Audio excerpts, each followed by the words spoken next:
Hey everybody. So today I'm just going to bring up the topic about things such as ghosts, spirits. What's the difference between a ghost and a spirit? We'll talk about demons, angels, elementals, and anything else that just comes to my mind. Hold on one second here. I forgot to turn down my um, Alexa. 1 second. Alexa, volume down. Sorry. So if you hear squeaking in the background, I also apologize. I have some dogs here. One's a puppy, and he likes to play. Usually when I'm on here, he's quiet. But so, anyways, so let's talk about spirits. Okay, so a spirit is, it's different from a ghost. A spirit is like from for instance, when we die, our spirit leaves our body, and it may go into the light if it chooses to, because we still have that free will. If it crosses into the light, then then that's what a spirit is. They've crossed over.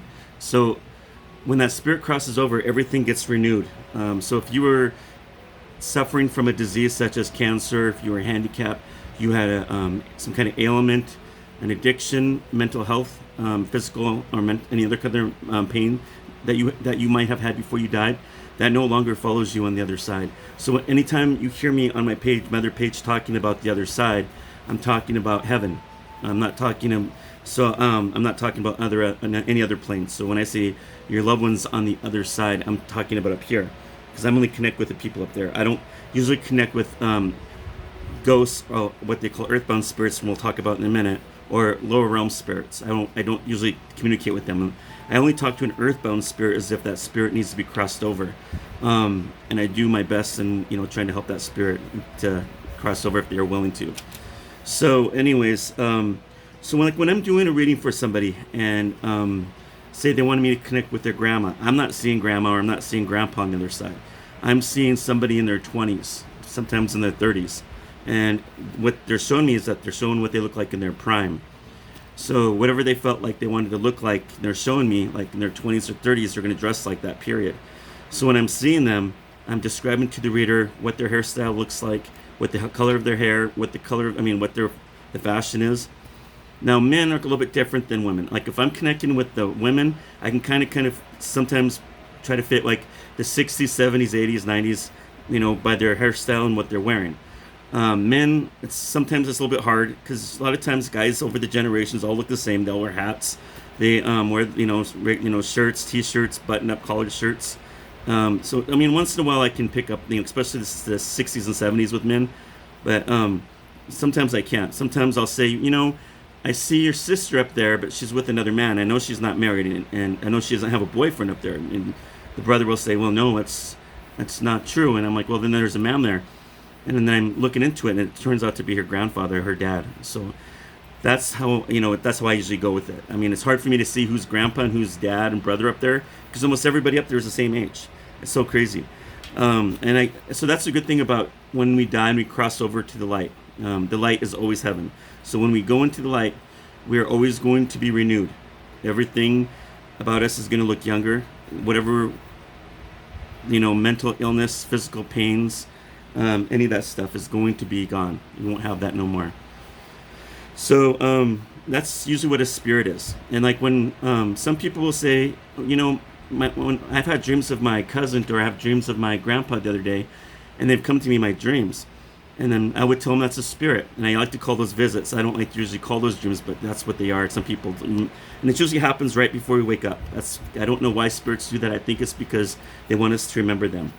It's easier for us to remember them. Like nightmares and weird dreams usually happen in the night. That's one thing I have noticed with a lot of these readings.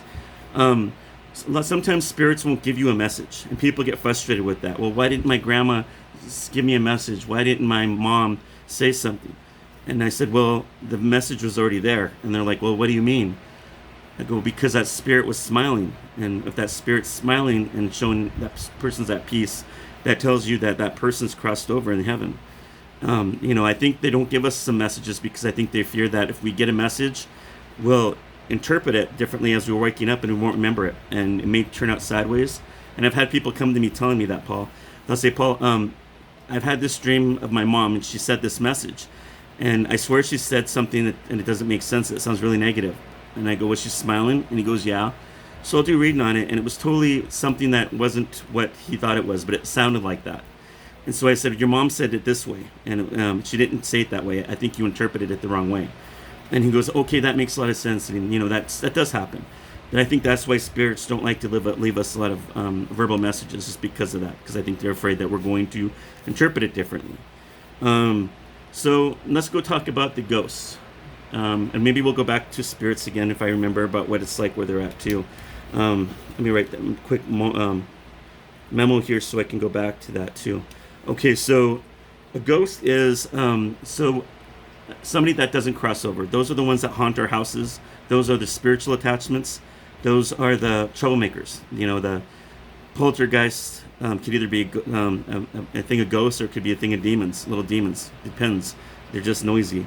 Ghosts are never good.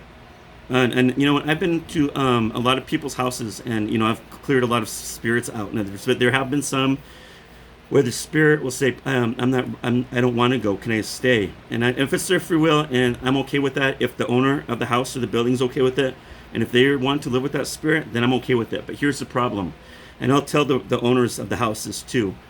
I go, when that person died, there's a thing called the death state, and that means that soul didn't cross over and didn't get renewed, so it's stuck. It's earthbound. That's what an earthbound soul. That's what an earthbound soul is, as a ghost. And that spirit will linger around that house because it's either attached to something in that house, or for some reason it didn't want to cross over because afraid of being judged because he was a bad person. I don't know. There's a lot of reasons why people don't cross over. But the real person will say, I've never had a problem with that ghost. I think that ghost is like a good roommate of mine. And I go, that's really cool. And that's, but I'm going to tell you one thing I'm going to let you know is that when a ghost is in his death state, which is all of them are when they're lingering around, that means that you're going to be picking up on their ailments. And I'll say, what's going on with you right now? And they'll tell me all these ailments that they have. I've got these chest pains all the time. I can't breathe. The doctor said I'm all these meds. The doctor's done all this blood work on me. You can't figure out what's going on with me. They think it's cancer, but they can't find it. And they'll go with this whole list of these ailments. And then I'll say, do you know anything about that person that's died in that house? And sometimes they do, and sometimes they don't. And I'll say, here's the thing. You need to find out who that person prior to you that died in that house and why that ghost is stuck in there, because that ghost is having health effects on you. Some of this energy from that spirit you're taking on, and which means that as you're taking on that energy, some of this stuff you can't get fixed. Even if I were to remove that spirit, some of that stuff is still irreversible. So understand that ghosts, also known as earthbound spirits, are never good. And even if you say, well, it's a nice old lady that lives in my house. No good.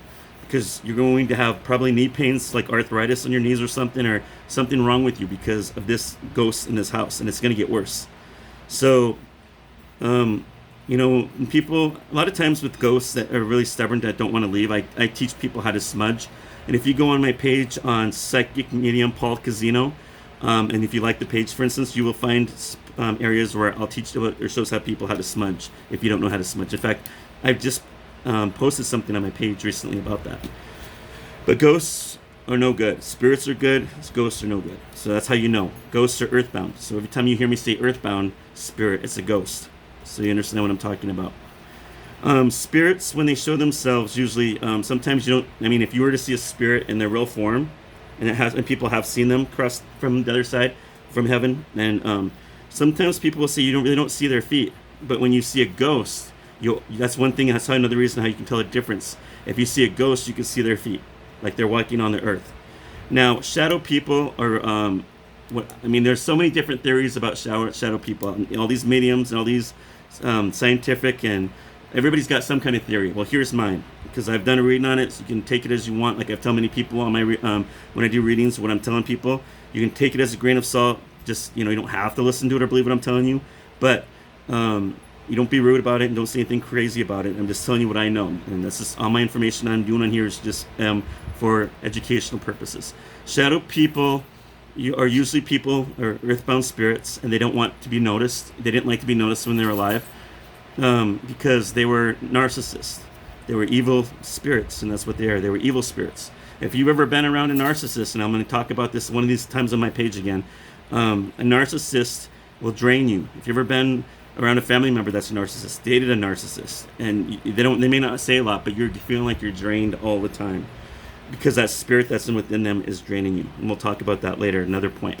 But a lot of times these shadow people are narcissists. There's the sociopaths in the world, the psychopaths.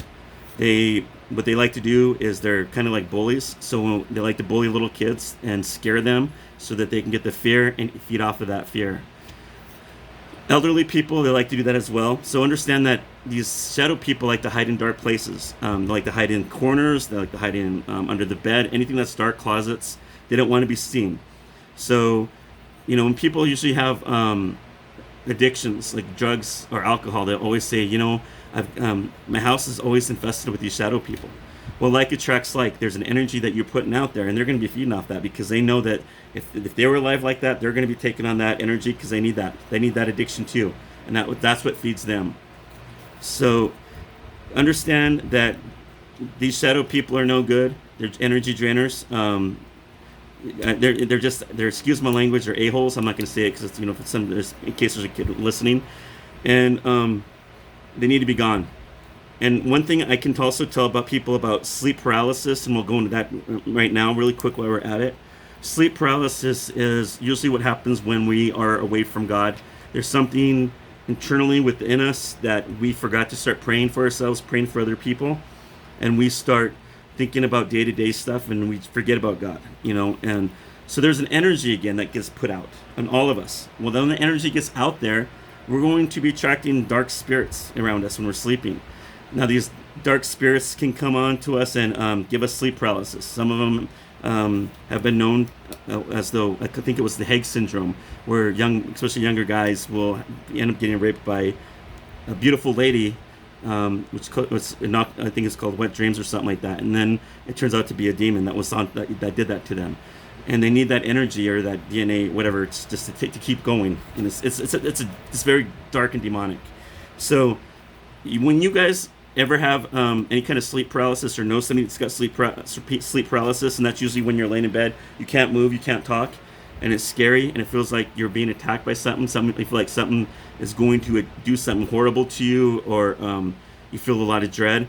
When that does happen to you, and this happened to me one time, and that's how I know what I did worked for me. I remember praying to God. I started using Jesus' name, and I imagined Jesus on the cross, and I kept that image in my head. And as soon as I did that, then I was released, and I was okay. So when this happens to you or somebody you need to tell them this story. They need to get back with God. They need to connect with Jesus more, because that is the thing that's going to help them. When we're connected with God, Jesus, that energy that comes out of us that these things are attracted to won't be there anymore, because there's no need.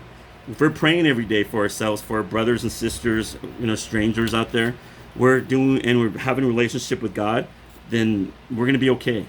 That's the truth. So that's the difference between a spirit, ghosts, and ghosts are earthbound spirits, and they're bad. They're never good. Like I said before, they could pretend to be good.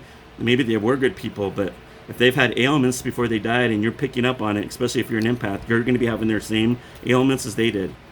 Some people, I've had people tell me, I moved into this apartment and I keep getting this headache on this one side and it hurts so bad, and it just feels like I keep getting slammed in the head and I don't know why.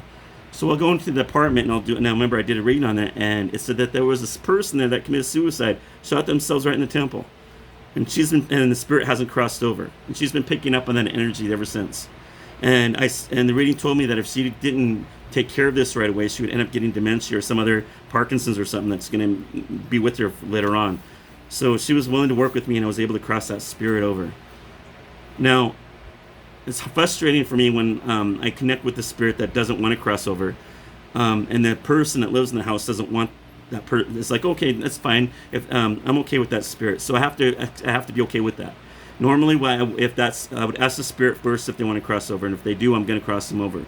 But I have to respect the free will. I don't want to put my will and my belief on that, and try to force that spirit in crossing over when they're not willing to, and that person in the house doesn't want them to cross over. But I will let the person in the house know that what I'm seeing and what I know, and you got to be careful. I'm going to give them all that information so they give a heads up. Okay. So now you understand the difference between a spirit and a ghost. Now we're going to talk about demons and angels. Now, obviously, I think everybody knows the difference between an angel and a demon. Some people will ask me, Paul, can a person become an angel when they die? No. Angels were created by God. They're a different kind of species. They're not created like we are. Angels have certain kind of gifts, certain kind of abilities that they can do that we can't do. They're protectors. They do. If you have, everybody's got a guardian angel. We've had one since we're babies. Some have two. I don't know why, but we do. They like to stay away. They don't want to be in the limelight a lot, but they're around when they need us, and they're protectors. And there's many stories that people have had of angels protect them. I've had angels protect me that I can't explain in my life. When that last video I talked about, I think the very first video I talked about when I was almost kidnapped, the voice I kept hearing, that was the angel that saved my life. So angels are always around us. They don't like to be noticed, but they're there. They're our protectors, and they will help us only if we're connected with the Creator, God, Jesus. If we fall away from God and Creator, then bad things are happening to us, and people say, "Why didn't my angel help me?" And then I'll say, "Well, are you connected with God?" "Well, I haven't been praying for a while." "Well, start praying more." Angels are connected with God. They don't just do what they want to do. I mean, it's all together. It's all works together. So if you want your guardian angel to help you more and do whatever you got to do in life, make sure you're connected with God. You need that relationship with Him. So that's really important for you guys to know that. Angels, there's different variety of angels in the world. I mean, up in heaven, and I don't know all of them. There's just different kinds, and they all have different abilities and different work that they do up there with God. And then and the same thing with demons. There's different kinds of levels of demons as well. Now, you get little imp demons, and you get the ones that cause poltergeists, and that usually happens because people with they have their abilities, and they don't know how to correct them or how to control them, and that energy goes out. You're bringing in all kinds of good and bad around you. You could be bringing in little demons, which is considered to be poltergeists, noisy demons. And that stuff, you just have to starve them, connect with God, and don't show any fear. They want you to have fear so they can feed off of your energy. And they'll do things to scare you around your house. And if you cannot give them that fear, then they will leave you alone.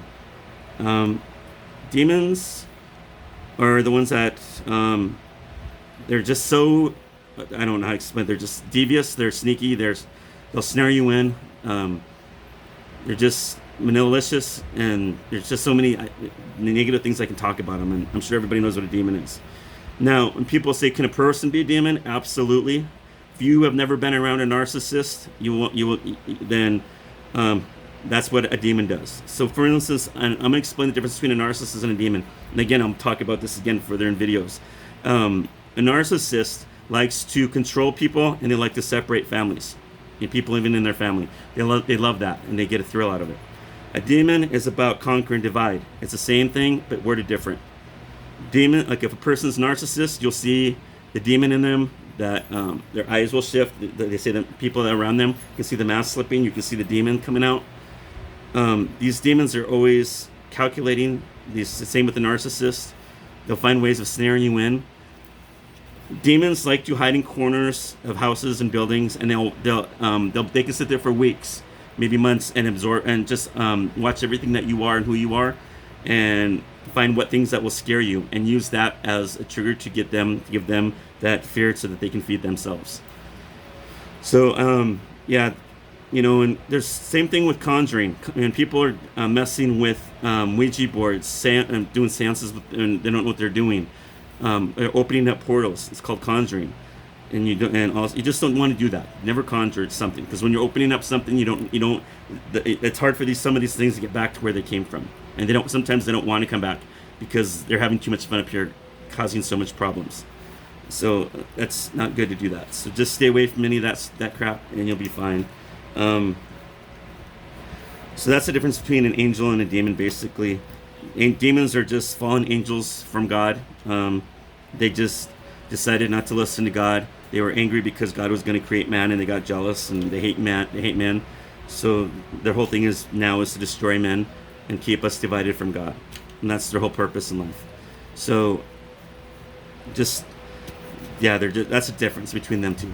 People will ask me about possessions and stuff, and I've done readings on it. And possessions are rare; they're not really like all the time that you see them on TV. It's not like the show The Exorcist where her head spins around, but it's very powerful. And it's hard. Sometimes it's hard for some priests to get some of these demons out, or medicine men, but eventually they do get them out. They're just no good. They're no good. They got to go. So angels don't possess people. Demons do. They'll take force and jump into somebody, especially if the person's open and okay with that. They're doing things that they're not supposed to be doing. If their soul is, if you're doing drugs or alcohol and it's deteriorating yourself and your soul, that's another way for a demon to jump through. I've always said meth is the gateway for the demonic. If you ever watch some of these meth people or people in the videos that they were in meth, they'll stand up falling asleep. Who does? I mean, how can you do that? How can you fall asleep like standing up like this and in a total deep sleep? And it's demonic because you'll hear them growling and it doesn't sound like a human growl. And they attack people and it's just a different form. It's something evil in them.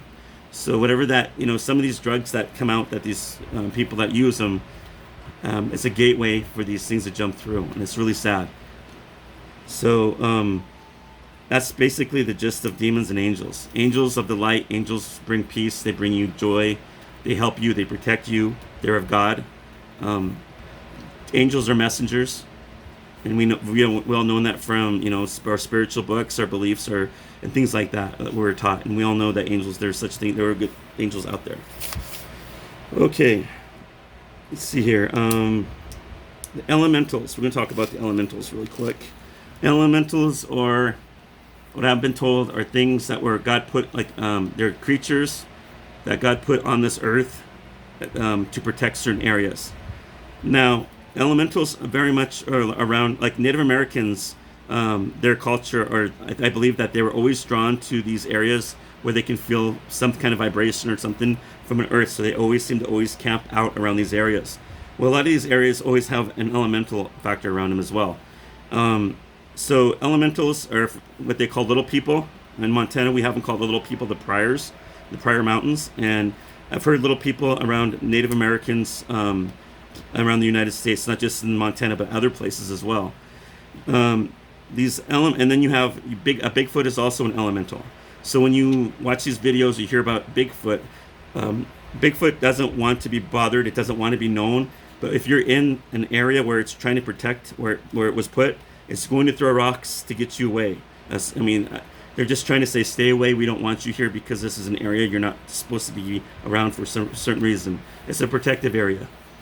And again, some Native American cultures have always connected with the Bigfoot, the Sasquatch around them, because again, when the Native Americans put their tribe in a certain area, it was because of an energy that they felt that was really powerful. So, and very, for their culture, it was very spiritual for them.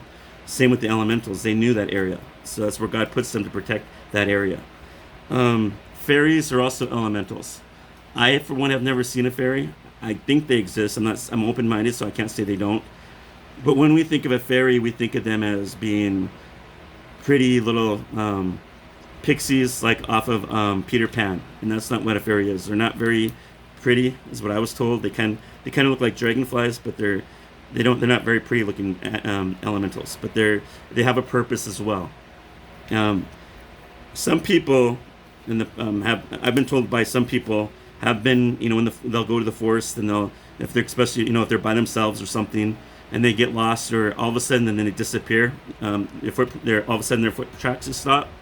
That's because they walked into a portal that they didn't know that they were walking into, and that portal is usually open up for elementals to come and go to their dimension and come back. There have been cases where people have built houses or businesses on a spot where an elemental resides. And that's not a good thing, because that elemental will cause havoc in your establishment or your home, and you can't figure out why, and you think it's demonic. So you'll get a psychic or a medium come in, and they'll say it's an elemental. And they're like, oh good, that doesn't sound so bad. What can you do? Can you get rid of it? No, you can't get rid of an elemental. They come and go when they want. Nobody has, I don't think even a medicine man. I don't know if there are medicine men that can get rid of them, but nobody I know that can get rid of an elemental. I was just told that elementals were put because God is protecting that certain area of that land, and we as humans need to respect the elementals when we're around them, or if we know that where they exist, which means no graffiti, don't tease them, don't antagonize them, don't do things that are just, what I'm talking about, just wrong. Don't do anything that will do something to get them irritated, because if you do, you may regret it later. So, their biggest purpose is just to say stay away. That's all it is. So that's what elementals are. Now we're going to talk really quick about heaven, and people always ask me about heaven. And one of these days, I feel like I'm going to do a series of books, and I think I'm going to talk one about heaven, because so many of my readings, when spirit comes through, they'll bring something up about heaven, and even when I'm connecting with that spirit, many times I'll see behind them what is going on behind them. I can tell if somebody loves the outdoors, because I always see them out in the wilderness, outside, whether it be out in the prairie where I can see a mountain, or I can see a lake or a river. There's been times where I see people in the city too, or there's leaning up against their little sports car they liked, and the reader will give them validation, like, oh my God, my son loved sports cars, for instance. I've seen spirits. There are just so many crazy things in the background that I've seen that, like for instance, if your grandfather was a rancher, I would see that spirit leaning up against one of those old picket fences, like not those wooden fences that they're like that, along the highway where you can see there's a ranch, and I'll see cattle or horses back there, and that person will say, yeah, my grandpa was a rancher, and I'm like, well, he's in his heaven, because that's where he's at. Women who like to garden, I see beautiful, gigantic, they call it gardens behind them with flowers and just greenery, and that's their heaven. So it's interesting to understand where our heavens, where we want our heavens to be. It's not that we're hanging out on the clouds all day. That's not where God has us. I'm sure if we want, we could, but every time I'm doing readings, they always say there's so much to do in heaven. You never get tired. You never fall asleep. You can eat, never gain no weight. Everybody's helpful up there. Everybody's helping each other out. You never get bored. And if there's some kind of work, it's because it's like a fun work. It's to help other people. It's not like the work we do down here where we get paid and it seems like we go on and on. It feels like we're routine all the time, like we're robotic. It's up there. It's like fun. Everybody loves it. You can imagine being yourself somewhere and you'll be there like that. And their time is different than our time, but I'm told. And their reality is like ours. But one spirit told me that their reality is more reality than ours is, if that makes sense. And I don't know what that means, but they said up there it's more real than it is down here. Now there is this, they do pave their streets of gold. I've been told that. Fountains are so huge up there. I've been told it's like it gushes so high, it's like watching rivers going up, and it's so high, and it's tremendous. The mountains are nothing like the mountains we have here, because they're gigantic, and people climb up there all the time on these mountains. And you can travel and go everywhere, and you'll never see the same thing twice. You'll just keep going and going. It's always something new. You're always meeting people. Everybody up there knows everything about each other, and we're all related up there. Now, when we go up there, I've been told we have houses that are provided for us, buildings, houses, and the houses are like big mansions where all of our family lives together and we all get along. Native Americans, for instance, they have what I consider is called the Great Tribe. And when God created the Native Americans, He made one big great tribe up in North America. Now, it was man's idea, just like religion. They started to break off from that great tribe and started their own their own tribes. And now you have the Cherokee, the Chippewa, you have the Blackfeet, the Cheyenne, the Dakota, just so many different kinds out there now.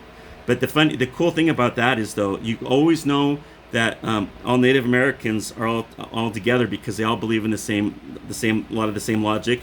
They believe in the same prayers, the smudging. A lot of the stories are the same. So that's how you know we're all the same with that. And when I seen the Great Tribe, when I'm talking to Spirit, what I'm seeing behind me is I've seen a lot of buffalo. I've seen a lot of teepees, a lot of huts. I've seen, everybody dressed in their native, clothing, especially the women in their dresses. They're native, I can't say it, Retalia dresses. I'm not good with words, but they're really, it's so beautiful. The beadwork, everything. I've seen, eagles everywhere, and everybody gets along. And I just wish that, I could see a little bit more of that and understand it more, because where we're from, we don't, I mean, in America, we have all these differences. People are fighting and arguing, being negative and everything. When I'm seeing that, everybody up there is all at peace. And it's cool it was cool. Every time I'm able to see that, I try to focus a little bit back behind there to see what I'm seeing. But this is basically what the difference between spirits and ghosts, demons, angels, and what heaven and the elementals are like. As a medium, yeah, there's and maybe that'll be another page. That'll be something else we'll talk about with about mediumship and the pros and the cons of being a medium. But there are a lot of pros about this because I'm learning a lot about the spiritual stuff, and I'm finding stuff fascinating that I would normally just kind of get wow about. And I find same thing with spirits on the other side. When I'm connecting with them, their personalities are just so different from if they have the same personality down here, they're going to bring it right back up to heaven. So it's always the same, but they're more positive on the other side. And if there's anything negative about them, it doesn't really show down here. But anyways, I hope this helped you guys to know the difference and to figure. If you have ever a question, come back to this video. If you're new, please subscribe to my video right down here, and also like this video. It helps me. Share this with people who may be experiencing things with ghosts or spirits, and they may have questions. This will be a good thing to come back to help them understand it. Thank you guys for supporting me, and we'll see you next week. Thanks.